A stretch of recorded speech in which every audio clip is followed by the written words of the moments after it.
Bonsoir à toutes et à tous. Et oui, enfin, ils sont là, ces playoffs, avec ce soir le premier acte des quarts de finale du HCC. Un HCC qui recevra Zug Academy et le HCC qui part nettement avec les faveurs de la côte face à un adversaire qu'il a affronté 4 fois en championnat régulier avec 4 victoires à la clé. Je vous souhaite un excellent match.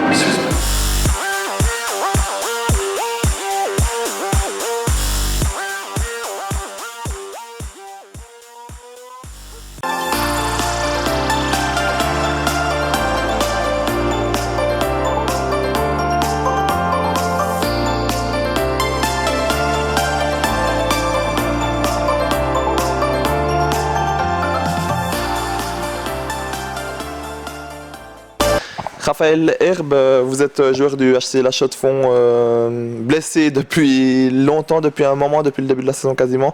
Première question, la santé, ça va comment là en ce moment? Donc en ce moment je suis en rééducation, donc ça suit son cours, ça va pas mal, ça va mieux. J'ai eu quand même passablement de difficultés effectivement au début de la saison d'accepter cette blessure, quoi. Justement, rappelez-nous quelle était cette blessure précisément en fait? Donc alors ça a été au niveau de mon cartilage, j'avais donc 2 trous dans le cartilage, donc j'ai eu une transplantation de cartilage, ça a été un premier point, suivi d'un nettoyage de mon tendon rotulien. À cause que ma rotule elle avait une petite pointe et du coup ils ont aussi dû on va dire limer ma rotule, donc j'ai eu un peignage, un nettoyage donc de mon tendon plus un limage de ma rotule, quoi. Et puis c'était donc au genou gauche, hein? Donc genou gauche, oui, exactement. Et puis en ce moment, vous ressentez quand même de temps en temps des maux à ce genou quand vous faites des déplacements ou des mouvements particuliers, ou bien vous sentez plus du tout de douleur là? Donc là pour l'instant j'essaie de retrouver ma flexibilité maximale, donc effectivement je dois aller un petit peu dans les douleurs pour retrouver donc toutes mes capacités, mais pour l'instant je suis vraiment assez content de cette opération. C'est encore un peu compliqué de dire si aujourd'hui c'est bon ou non, mais pour moi c'est bon. Après voilà, j'ai besoin j'ai encore quand même entre 4, 5, 6 mois de rééducation pour voir après par la suite comment ça se passe. Justement, cette saison blanche, quasiment on peut l'appeler comme ça pour vous au niveau hockeyistique, comment vous l'avez vécu? J'imagine que ça a été dur par instant moralement, et puis vous avez quand même été dans le vestiaire pour retrouver les gars de temps en temps. Ouais, exactement, je vais quand même les voir, quoi. C'est mon équipe, quoi. C'est mes copains, donc c'est clair que j'ai besoin de vivre quand même quelque chose avec eux, donc je vais les voir quand même régulièrement le matin, ou que ce soit après les matchs, je vais toujours dans le vestiaire pour discuter avec eux, pour rigoler avec eux.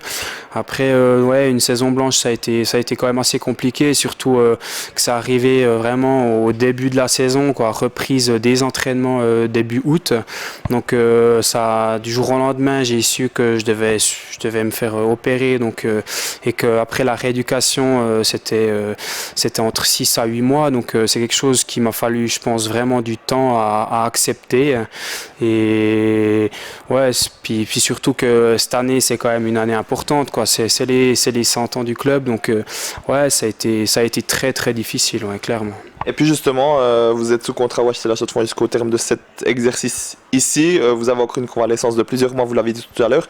L'avenir de Raphaël Herbe au niveau du hockey, ça se passe comment? Vous avez des dessins ou des plans pour la suite?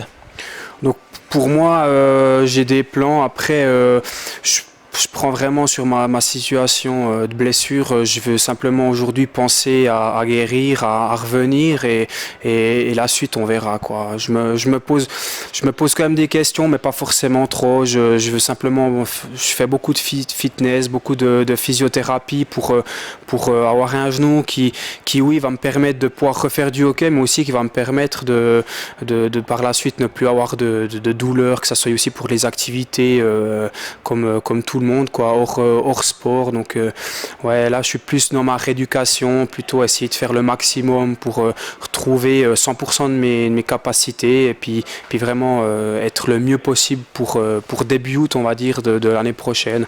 Après le où, le comment, on verra, quoi. C'est pas trop encore le truc vraiment important. Je veux vraiment guérir à 100% pour l'instant. Merci beaucoup, Raphaël Herbe.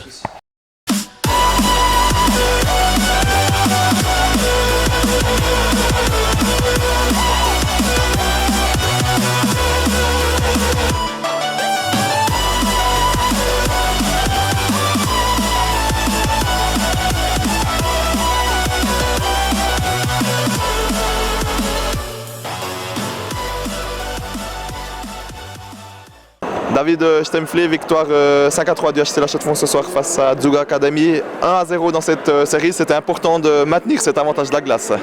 Ah ouais, bien sûr, c'est important de commencer avec une victoire ici à la maison. On a vu, on avait un peu de problème au départ, 2-0 derrière. Mais je pense qu'on est resté calme, on a cherché notre occasion et puis troisième période incroyable. Justement, troisième période, vous marquez 4 goals en avantage numérique. Ça a fait du bien aussi, on imagine. Ah ouais, bien sûr, on avait un peu de problèmes des fois pendant la saison, mais là on a dit on doit jouer facile, on doit mettre les pucks sur les buts et puis ça marche. À titre personnel, vous inscrivez 2 goals, parfait pour lancer vos playoffs à vous. Ouais, bien sûr, c'est bien marquer 2 buts, mais comme on dit, c'est égal aux playoffs. Qui marque le but, je suis content pour l'équipe, on a pu réagir, c'est parfait. Ce soir, on a vu que c'était un match de playoff, de l'intensité, des coups, du suspense. Vous avez gagné une bataille, mais pas la guerre encore. Là, hein. Ah ouais, bien sûr, ça va être difficile d'être là-bas. Jouer là-bas, je pense que ça va être un match pareil. Puis il faut rester calme, essayer de ne prendre pas trop pénalité et puis chercher la deuxième victoire. Merci beaucoup, David Stempfli.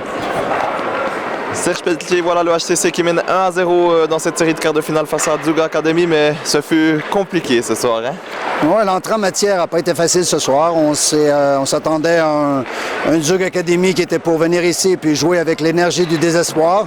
Et puis, c'est qu'est-ce qu'effectivement qu'on a assisté. Et puis le HCC s'est réveillé, a marqué 4 buts en powerplay dans le dernier tiers. Il fallait bien ça pour se sortir de l'ornière. Non, ça c'est clair. Disons que dans la première partie du match, on a été beaucoup pénalisés. On a dû jouer souvent à 3, voire même à 4 contre 5. Et puis heureusement pour nous, le vent a tourné au troisième tiers. On a pu faire déployer notre powerplay de la meilleure des façons. Et puis ça fait du bien de voir le powerplay jouer de la sorte. Le HCC était peut-être plus frais dans cette troisième période. C'est peut-être pour ça que les adversaires ont aussi fait des fautes et des pénalités. Non, je ne crois pas que c'est une question de fraîcheur. Je pense qu'on est seulement à l'acte numéro 1. Donc, je pense que les deux équipes étaient généralement assez fraîches des deux côtés. Je pense que c'est plutôt nous qui a eu une meilleure manœuvre, une meilleure exécution dans le troisième tiers, comparativement aux 2 premiers tiers, que c'est un peu plus difficile. La deuxième bataille, c'est déjà dimanche. L'idée, c'est le break, tout simplement. Non, mais ça va être important justement d'aller gagner là-bas parce que bien entendu, c'est jamais facile justement de remporter un deuxième match dans une série. Alors c'est clair que notre objectif, c'est d'aller gagner le match numéro 2. Garder ses nerfs et puis éviter de répondre aux coups, aux provocations adverses. On l'a vu, il y en a déjà eu ce soir. Oui, on a eu l'entrée en matière ce soir avec toutes ces provocations. Donc ça va être à nous justement de contrôler les nerfs, de rester calme pour pouvoir jouer à 5 le plus longtemps possible sur la glace. Merci beaucoup, Serge Pelletier. Merci.